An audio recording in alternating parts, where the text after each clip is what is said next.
Hi, I'm Braddock District Supervisor James Walkinshaw. Thanks for tuning in to Braddock Voices, a regular podcast where we talk to Braddock District and Fairfax County residents and leaders who are working to make our wonderful community even better.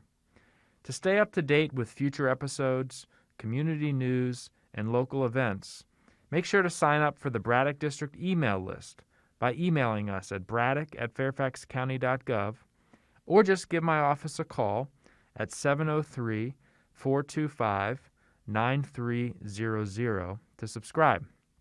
As we continue the fight against COVID-19, please keep wearing your face covering, continue washing your hands often, and practice social distancing. And before we get into the show today, as always, I want to introduce our four-legged friend who's being spotlighted today. This is an animal who is available for adoption at the Fairfax County Animal Shelter. Today, I want to introduce Rocco. Despite Rocco's tough guy name, he's actually very sensitive. He's a 6-year-old American Staffordshire who is a little uncertain of strangers, but still longs for their companionship. At this point in his life, Rocco is not looking for big adventures or too many new friends. He needs the usual stuff that any dog needs, a good routine. Rocco's sensitive nature is best paired with a quiet, low-key routine without too much commotion or people coming in and out. Rocco could, however, do well with another well-matched dog. Interested in meeting Rocco? Give my office a call at 703-425-9300 or email us at braddock@fairfaxcounty.gov and we will connect you with the animal shelter. If Rocco has found a new home by the time you call, don't worry. The animal shelter can still help you find your future best friend. And I'm honored to introduce our guest today, Austin Wright, who, along with his wife, Leanne, is the owner-editor. Is that right? Owner-editor? Yeah, I guess so. About right? That's okay. Right. Of Braddock Buzz, formerly Wakefield Weekly, a local newsletter covering what's going on here in the community, now in the Braddock District. Austin and Leanne live in the Wakefield area of West Annandale with their 2 children. You can often find them running or walking in Lake Accoting Park. I probably have seen you out there before. I think so. Leanne oversees environmental health and safety at American University, and Austin is a former reporter for Politico, who now works in communications. At Politico, Austin was author of the popular newsletter Morning Defense. Austin, welcome to the podcast. Yeah, thank you so much, Supervisor Walkinshaw, for having me. I saw you launched a podcast, and then a few weeks later, President Obama and Bruce Springsteen launched one, so I think you might be setting a trend here. That's right. I'm sure they listened and said, we got to do the exact same thing. Uh-huh. They might have a slightly larger audience than I do, though. But thanks so much for joining us. And the tables have turned here a little bit because usually you're asking me the questions and interviewing me for Wakefield Weekly and Braddock Buzz, but today I'm gonna try to ask the questions. So why don't you first just tell us about yourself? Where did you grow up? How did you make your way to Fairfax County, and what led you to start Wakefield Weekly, which is now Braddock Buzz? Sure. So I grew up in Richmond, Virginia. My dad was he still is a public school teacher in Hanover County, Virginia. And my mom's a social worker who's worked in inner city Richmond and VCU and all kinds of places. So I grew up in the suburbs of Richmond. I went to Douglas Freeman High School there, had an incredible public education. Went to College of William and Mary, which is where Leanne and I met. And after in college, that was where I really developed a strong interest in journalism. I started working for the student newspaper, the Flat Hat, and just absolutely fell in love with it.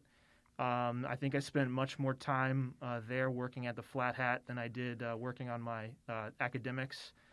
Ended up becoming the editor of the Flat Hat, and really fell in love with small town reporting. It's just an incredible thing to be able to do local journalism there in Williamsburg, and really see the work that you're doing having an impact.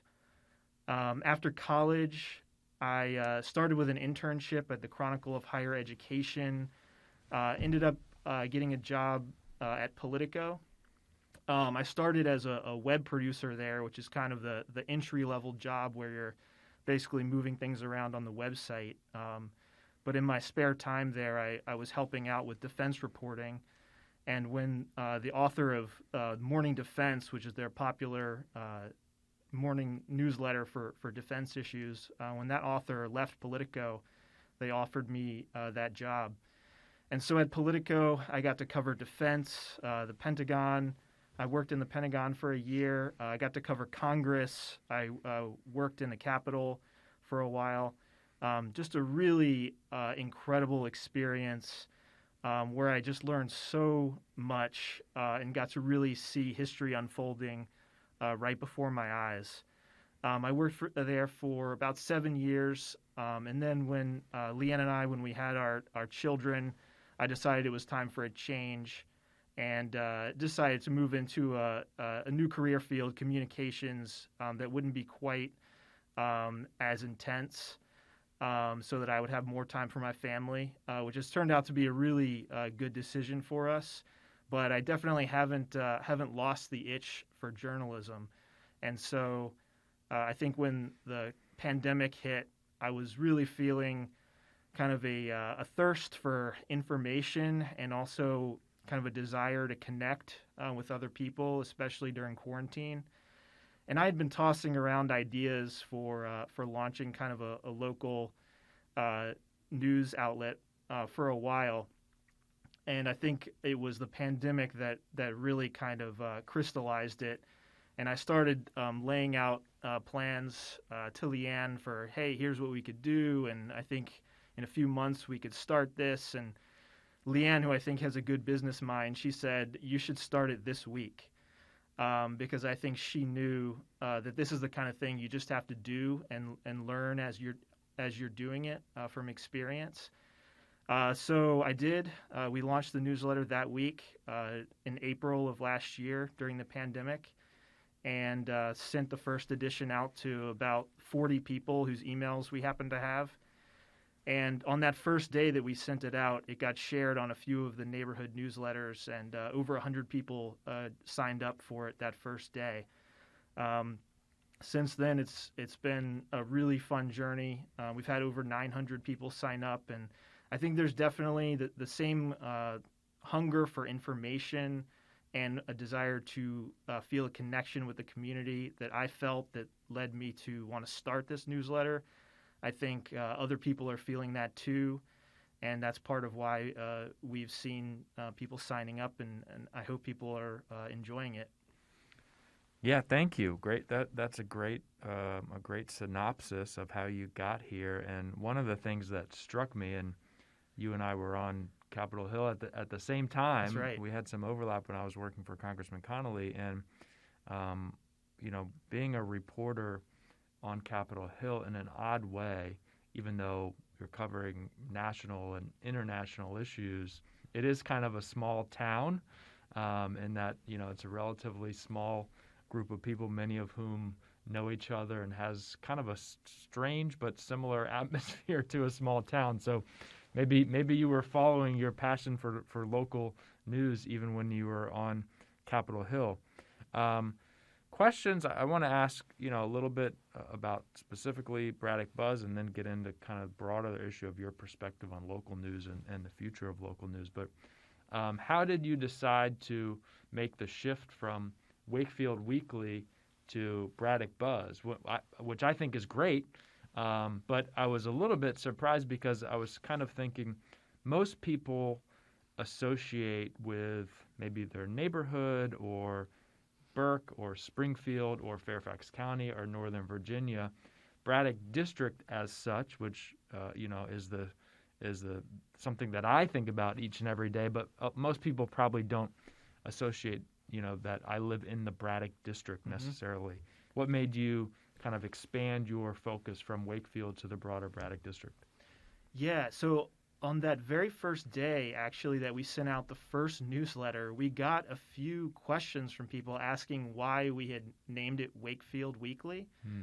I think that there's quite a bit of kind of disagreement over what people actually consider the Wakefield area to be, even though technically it's a census designated area. I found people that said, yes, I live in Wakefield. People that say, no, I don't even know what Wakefield is. Right. So people that live in Truro might not associate themselves with Wakefield. Exactly. Yeah. So I think that I knew on day one that we had a naming problem. Okay. But I wasn't sure what to change it to.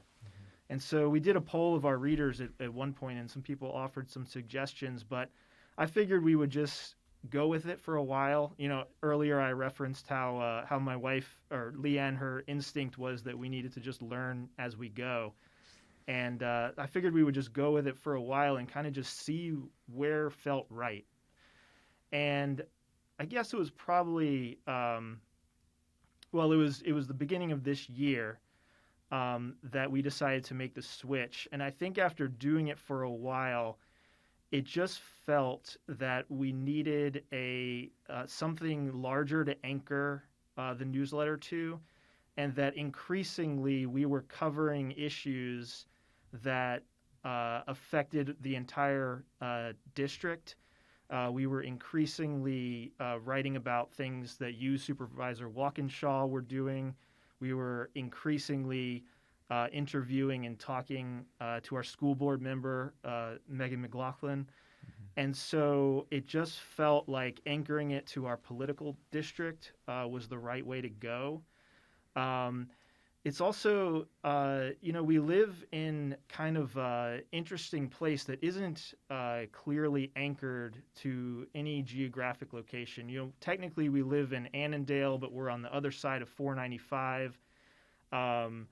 And so it was always kind of a question out there. And I think eventually it just kind of felt right that we needed to anchor it to the Braddock district. And I think that's been a good decision. We've seen over 100 people have signed up since we made that switch. I've been reaching out to community associations to let them know about the newsletter.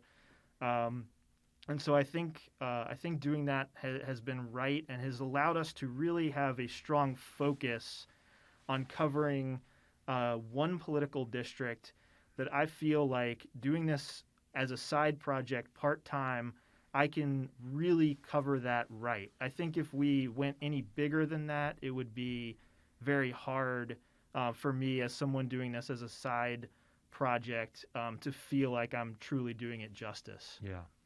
And if you're covering the Braddock district, you're covering the heart and soul of Fairfax County. We're right in the middle of everything That's right. that happens, and really are a crossroads for not just the county, but Northern Virginia writ large.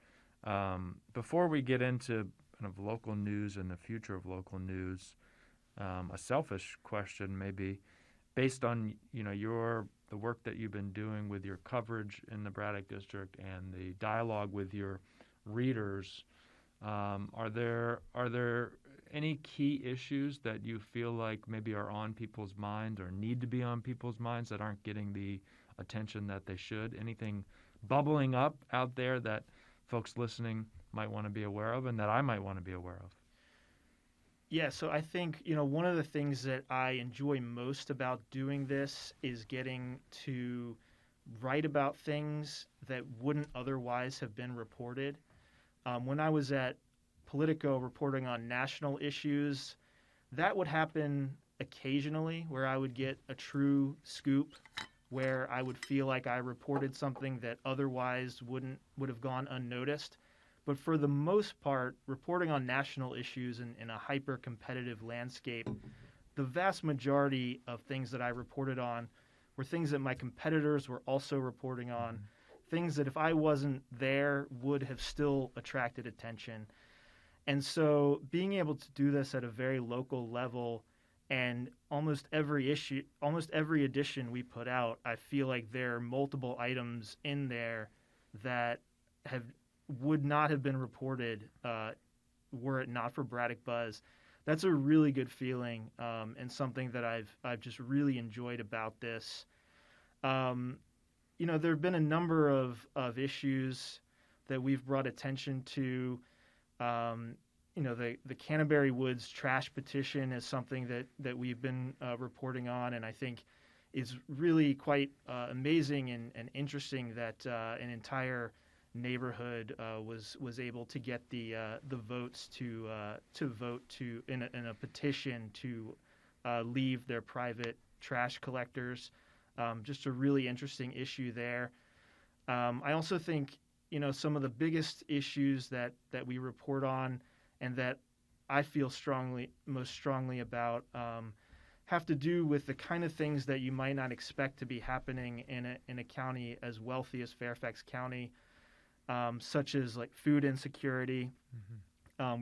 We've done interviews with Food for Others, and we had an interview last week with a student at George Mason University who made a documentary about Food for Others, the food pantry. And he actually won an international award. He won Best Documentary for the film at a French film festival. Wow! And so we did an interview with him, and just hearing him talk. He's an international student from Saudi Arabia, and hearing him talk about how it feels to come to a country that he's always viewed as the land of everything and where you want to be and where everyone wants to be. And to still, even in one of the wealthiest areas of one of the wealthiest countries, to see the food insecurity that he saw when he was making his documentary about Food for Others. It was just really emotional and touching to interview him about that and to hear that. So those are some of the issues that I feel are important. I think that Fairfax County, given our wealth and resources, we have a chance to show an example of how those resources can be put to work to deal with issues like food insecurity. And if we can't do it here, then where can you do it? So I think those issues are extremely important, and I always feel good when I'm bringing attention to those. Yeah, I think you raise a key issue of food insecurity, and I think for not just Fairfax County but other suburbs across the country, one of the most significant kind of macro level trends that we've seen, and I think we'll probably continue to see, is the suburbanization of poverty. Mm-hmm. And there's always been poverty in the suburbs, but we are seeing an increase, quite frankly, and it's an issue that's bigger than Fairfax County, but we're experiencing it and will continue to experience it. So we have to make sure that in our planning, and we've talked about this in the context of the county's long-term strategic plan that we're putting together, that we acknowledge that as a trend, as much as we maybe don't welcome it, but acknowledge that it's a reality, and what can we do to give people those ladders of success that they need, so the suburbanization of poverty doesn't become a suburban poverty trap for them. And that's, food insecurity is one piece of it, but education and public transportation and equity and land use, and we could do a whole episode on that. Yeah. But I want to get to local news and your views on the future of local news and Braddock Buzz's role in that. And I looked up that over the past 15 years across the country, we've lost 1/4 of our local newspapers, 2,100 publications lost, 70 dailies, 2,000 weeklies, and that probably understates the problem, because those that have survived, even some great local papers we have, like The Connection, have fewer journalists than they had before. Right. So, and even the Washington Post used to have an entire bureau in Fairfax County and a team of reporters that covered the Board of Supervisors and local issues. They now have one reporter that kind of covers a whole host of issues, including sometimes what happens in Fairfax County. So we have seen here that decline. What do you feel is lost when that local news coverage goes away from the community's perspective? It's been very sad to watch this trend over the past few decades. When I was in college, I interned at the Virginian Pilot newspaper, which when I interned there was still family owned and was still one of the truly great regional newspapers in this country. Just an incredibly vibrant newsroom, a team of investigative reporters, um, reporters that were just absolutely dedicated to covering their the city government in Norfolk and the surrounding counties. When I started my internship there, I was assigned to their Chesapeake bureau, which, looking back now, it's hard to believe a regional newspaper like that even had bureaus. It was just truly amazing to be part of that. Since then, they've been bought by Tribune and now may be bought by Alden Capital, which has a history of basically gutting newspapers, laying off staff, and just kind of trying to turn them into basically sucking the life out of them, really, in order to make short-term profits. It's truly sad, and I think there's a lot of stuff that is going uncovered that would have been covered in the past. And I think it has coincided with people kind of losing some of the community connection that we used to have. I don't think it's necessarily the cause. I think it's an exacerbating factor. I think news is increasingly nationalized. I think that social media has contributed to this and many other things. But I do think that especially people of my generation are less connected to their communities than they were in the past and less interested in local issues. But to kind of flip this to the hopeful side, I think that we're seeing some things that really make me optimistic that we might see something starting, a movement starting to crop up to replace what was lost, at least to some extent. We're seeing a lot of new technologies crop up that are making it easier to start news outlets without the overhead that you might have had in the past, and without having to have a print publication, which has an enormous cost associated with it. Technologies like what we use is Substack for our newsletter, that basically makes it so anyone can start a newsletter. You're also seeing Facebook and Patch have recently announced that they're going to get into the paid newsletter game, which I think seeing big companies like that get into it is a sign that they're recognizing that something's going on here. And you're seeing a lot of journalists at the local level kind of becoming entrepreneurs and starting their own businesses. There's a lot of newsletters cropping up across the country. You recently, there was a newsletter in Charlotte, the Charlotte Agenda. They became very popular. They got up to, I think, 55,000 subscribers, and they were recently bought by Axios for $5 million. And it looks like Axios is going to start investing in local news. So I think we're seeing some really interesting trends. I think digital startups are popping up. And I think it will be very interesting to see if they can begin to replace some of what was lost. And I think here in Fairfax County, there are some of these startups that are very promising, in addition to Braddock Buzz. So, I think there's reason for hope here.